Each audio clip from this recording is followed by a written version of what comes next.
Hello, speech and language pathologists. I am Dr. Laura Mansfield, the Joyful SLP, and today I'm going to be talking to you about the 3-1 model.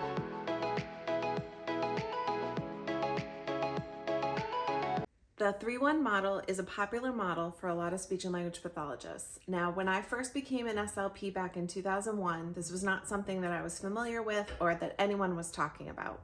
I took a break from speech pathology and became an administrator, and 3 years ago I went back into the classroom. And so I decided to really dive in to better understand how I could make my services as relevant as possible for the students that I was providing services for, and to really make sure I understood and could apply what I learned as an administrator to my practice as an SLP in the classroom.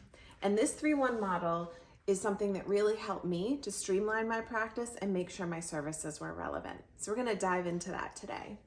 So what is a 3-1 model, and how do you practically implement that when you're writing an IEP? How do you talk to parents about it and why they would understand how it's relevant to you? So we're going to dive into some of that today as well.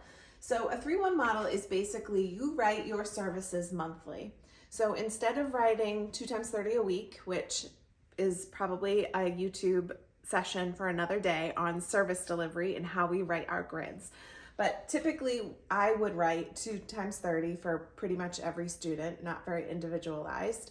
And what I would do with the 3-1 model is I would write services per month. Typically for a student that needed more service, it would be 6 times 30 a month in the C grid or in that pull-out section of the IEP. And then I would write a monthly A grid or consult service for that student. And that could be anything from 10 minutes a month to 30 minutes a month to an hour and a half a month, depending on the student. Very individualized when I was thinking about those consult services. So that switch is very helpful for flexibility for students. Sometimes we get very bogged down and overwhelmed with trying to make up services. So just the switch to monthly services alone really helps us think about structuring our services in a way that gives us that flexibility to make sure we're meeting the minutes for students and they're making effective progress, which is the purpose of making sure that we're not missing those minutes.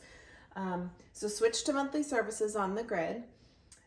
So when I say 3 direct, 1 consult week, so basically what that looked like for me practically was I had students in my room, my pull-out space, 3 weeks of a month, and that would be one schedule. And then 1 week a month was my consultation week. Now, does every single student not get services for that week? No, that was not practical for me because I had certain students, such as students with apraxia or more significant needs for functional communication skills, that missing that week really wasn't the best for that student. And so not every single student on my caseload was I not seeing this week in my pull-out session. However, most of my students were successful with this model, and I found a lot greater success in making progress and being more effective for students using this model because I was able to make my therapy more relevant, and we'll talk about why in a second. So during this consult week, how I would practically do it is I would send out an email to staff, all of the teachers with students that had that I worked with for my students. And I would say, okay, next week is consult week. Just a reminder, don't send your students, or I won't be coming to get your students and pick them up for therapy. I will be in your classroom that week. Now, I had a section for that week of every single grade. So I worked grades 1 through 5 in my most recent position.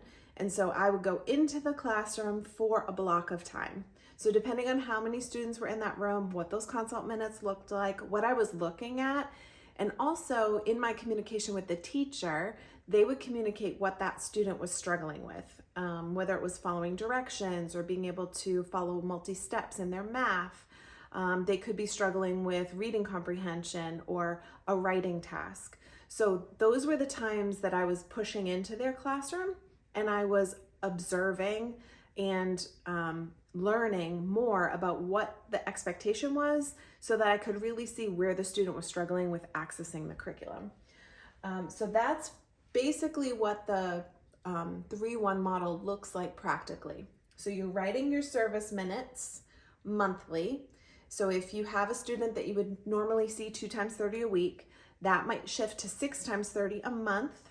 And then you would have a 1 times 30, say, in the consult or the A grid where you're pushing in. Now, when I say pushing into the classroom, that was how I made sure that my therapy was related or relevant to the curriculum. I also put a statement in every single IEP about what we would term a flexible service delivery model looks like and why I was implementing that model. So I'll leave that description in the description box below the video so that you can see that. And I'll also leave just an email that I would send to staff to help them better understand why I was being in the classroom and what my purpose was for being in the classroom. Because some teachers definitely got nervous and didn't understand my purpose. Sometimes I wanted to watch the teacher. So let's talk about, like, what am I doing in the classroom during that week? Because that can be kind of scary when you're a clinical person, you're a healthcare professional, and you're doing clinical work, but you're in an educational setting. So what am I doing in the classroom? So the first thing that I wanted to really know was, what are my students learning in the classroom?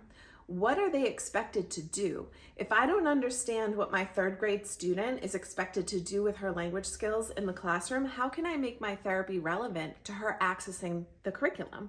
And that is the purpose of my role as a speech and language pathologist in a school.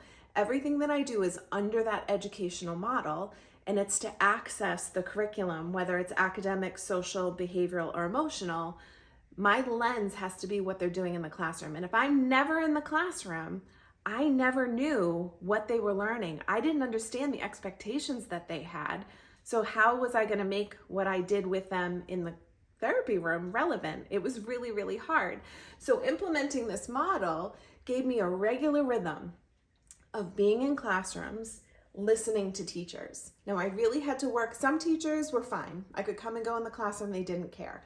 Some teachers were, I think initially felt like my time in their classroom was a waste because I wasn't directly working with the student. So that took more conversation. That took more time to help the teacher understand my role and educate them about what I was doing in the classroom and why.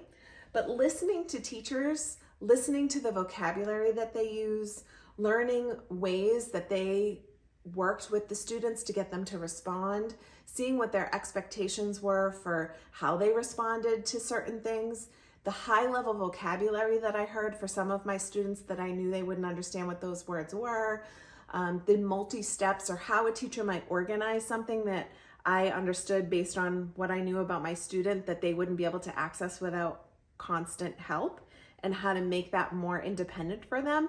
That was invaluable.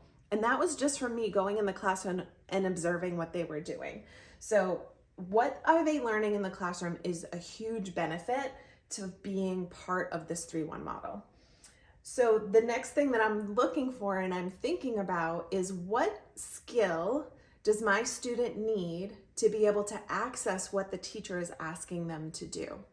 So this could be something like writing a complete sentence. Some of my students didn't have oral grammar that was accurate. And so the teacher was asking them to do a task that was much higher in the writing than my student was ready for.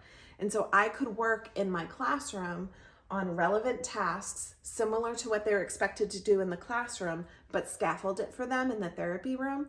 And when I found something that worked, I could then use it in the classroom. When they were doing that task in the classroom during my consult week, I could say, hey, we've done this in the therapy room. Remember when we tried this? Remember this support that we did? We're going to do that here as you're doing this task in the classroom. And I started to see my students understand very clearly how what we were doing in the therapy room related to what they were doing in the classroom. And it's just so exciting to see your students start to use something that you've taught them in the classroom. And I could model it for the teacher, the special education teacher, the paraprofessional, or whatever you call them in your school, those support personnel in the classroom. And my students started to feel equipped to explain to the teachers as they got older. My older students in the 5th grade were able to explain what those strategies were to the teacher the more I was in their classroom.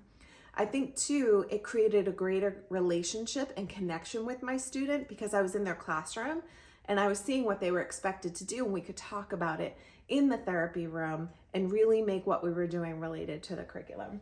So that's my last point. We as speech language pathologists are, again, we're healthcare professionals, but we're in an educational environment. And the system that we're in is critical for us to think differently about why we do what we do.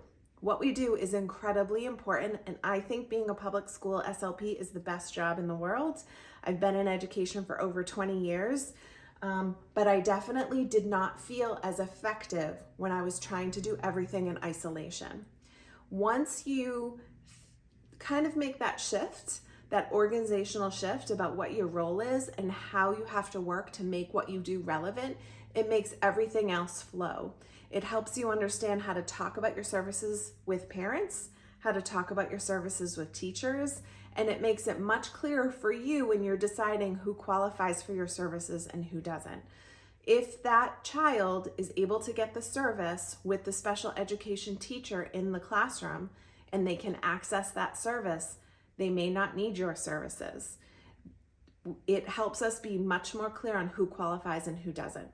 If you haven't already watched it, please check out my video about are your services related? That gives you more of a framework and a structure of who requires speech and language services in the school and who doesn't. And I would love to hear from you. What do you think about the 3-1 model? Is it something that you've used? Is it something you're more interested in? What more information do you need to feel more comfortable to talk to families, talk to your administration, talk to teachers about implementing this model, and how can I equip you to do that so you can be effective, you can streamline your practices and ease that overwhelm that so many of us feel in the public schools. So I'm Dr. Laura Mansfield. I hope to hear from you soon.